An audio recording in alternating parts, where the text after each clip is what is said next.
আপনারা দেখছেন the PD news, সোজা কথা সহজভাবে। খবর দেখতে সাবস্ক্রাইব করুন আমাদের YouTube channel the PD news. Update থাকার জন্য বেল আইকন প্রেস করুন। ফেসবুক পেজকে লাইক করে আমাদের সাথে থাকুন। হোমে নাবালিকার মৃত্যু ঘিরে এলাকায় চাঞ্চল্য। ঘটনাটি ঘটে পাথর প্রতিমা ব্লকের অঙ্গীকার হোমে। 17 বছরের নাবালিকা আবেদা শেখের মৃত্যু ঘিরে উঠেছে বিভিন্ন প্রশ্ন।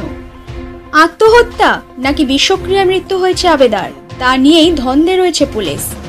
সূত্রের খবর, পাথর প্রতিমা ব্লকের ঢোলাহাট থানা এলাকার দিগম্বরপুর গ্রাম পঞ্চায়েতের অন্তর্গত এই হোমে বর্তমানে মোট 122 জন মেয়ে রয়েছে। এদিন রাত 1টা নাগাদ আবেদা শেখকে অসুস্থ অবস্থায় গদামথুরা প্রাথমিক স্বাস্থ্য কেন্দ্রে নিয়ে যায় হোম কর্তৃপক্ষ।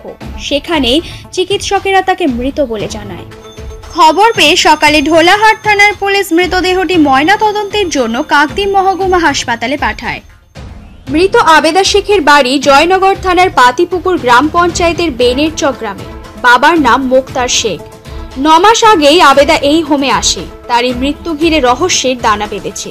হাজারো প্রশ্ন উঠে আসছে তার এই মৃত্যুতে।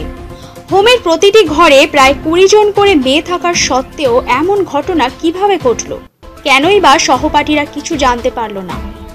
এদিকে হোম কর্তৃপক্ষ মুখ খুলতে নারাজ, আর তাই মৃত্যু ঘিরে রহস্য আরো জটিল হয়ে উঠছে।